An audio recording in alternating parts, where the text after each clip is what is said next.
of So actors. you needed a kind of working class everyman who could be a believable fighter. But what did you? I don't Well, want to say. For Brendan, I needed an actor who, and I was looking for qualities in an actor, but those qualities in them as a person, because I don't like to cast people. When someone has to act something, I don't like acting. I call it non-acting. Where I'm always going for is when you're not acting anymore. So that's what we're always striving for. So Joel Joel as a human being, as a person, Joel reeks of integrity. Joel's a gentleman. If Joel gives you his word, you don't have to question it.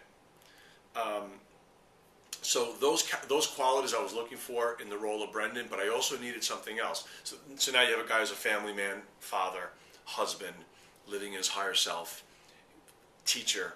Honor bound to save his house. Exactly.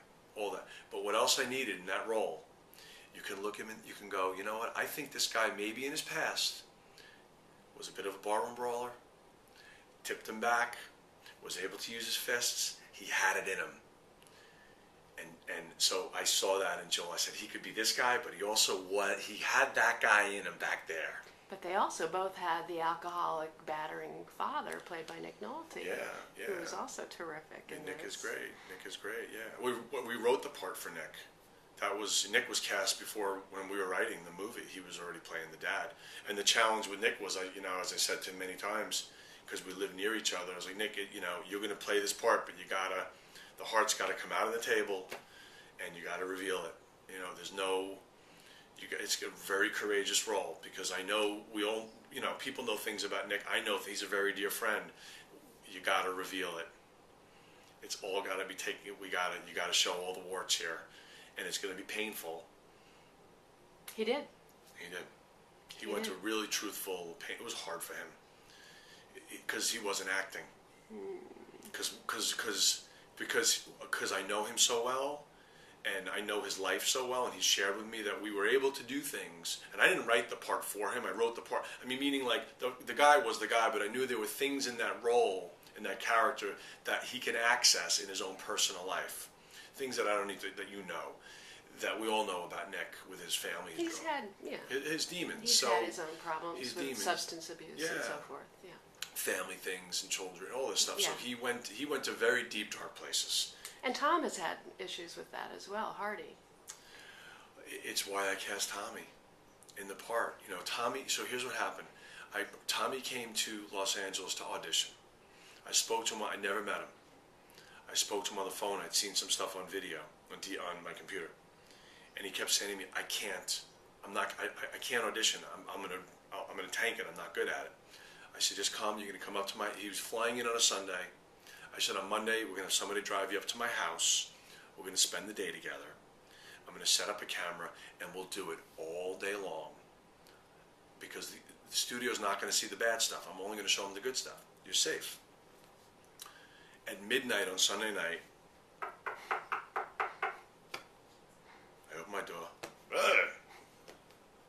It's Tom. I said, what are you doing here? You're supposed to come over tomorrow. Oh, I thought I'd come over now. How'd you have me? He goes, oh, they gave me the address for tomorrow. I thought I'd come up now. I'm like, dude, it's midnight. He stayed for 5 days. He never left my house for 5 days. We're in my bathroom by the third day, shaving my head, and that's what it came down to. But I got to know him so well, and he was open with me about his life, his family, and his father, and things. And once again, if he was willing to access that, because the thing about the character was he does dastardly things. And you have to know this kid, the character is coming. It's all coming from a place of pain. You do. And there's a vulnerability to Tommy. And I remember sitting at dinner with him one night. He and I went out to dinner, just the two of us. And I remember sitting there looking at him, and I went, this guy's a movie star. This kid's a movie star. He's going to be a movie star. And there it is. It's already there. How did you get Lionsgate to finance this? People don't finance movies anymore, as you know. Especially without movie stars. I know. It's the $1 trillion question. My attorney, who's one of my best friends, says to me, and he just said it again on the screen. He goes, "How the hell did this happen?" He goes, I've been in business." He's a big entertainment attorney. He goes, "I've been doing this a long time." He goes, this movie's a miracle, Gavin. He goes, it's confounding. How cheap was it then? It was $28 million. That's cheap for what you got with all those fights. Yeah, $28 million. You shot it? Well, we got the rebate. We got a tax to break. We shot in What Pennsylvania. cameras did you use? I shot everything on film, the Agiflex and stuff like that. I was rolling during the fight scenes. I rolled 4 and 5 cameras. So I was always rolling a bunch, several cameras. And you got Inarritu cinematographer Well, or cameraman? Who is no, this person? he did all the second unit. Oh, He was a second unit cinematographer for Rodrigo Prieto. that's what it is. There you And go. he had never shot more than a $3 million feature film, this guy.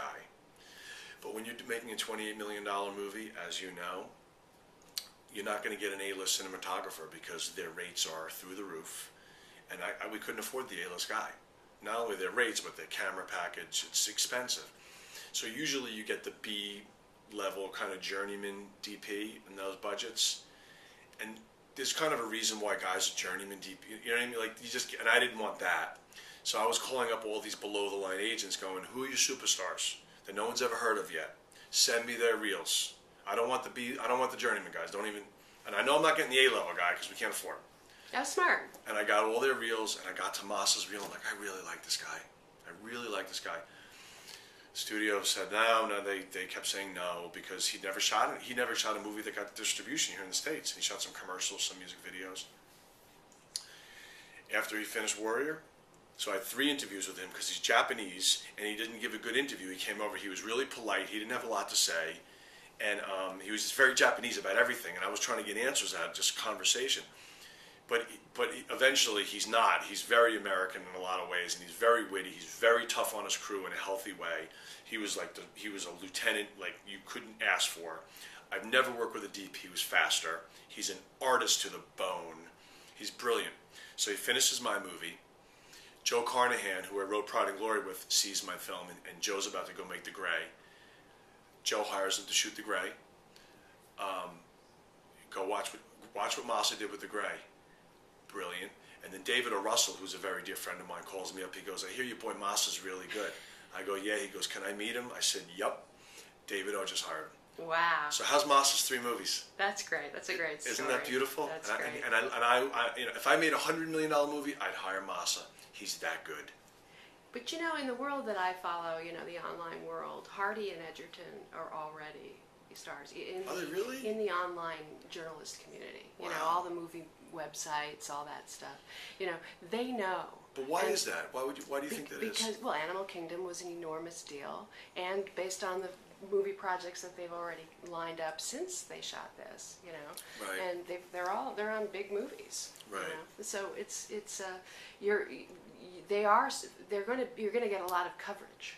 Is the point? Right. Media coverage. Right. And the reviews are going to be superb. Yeah. No, you're going to have a hit here. You're smiling. You know that. You must know that. I hope so. I mean, it feels good if we do. It almost makes me wonder why they didn't put it into the fall festival season. I don't know. That never came up. It did. I can turn it off if you like. I'll tell you that off the record.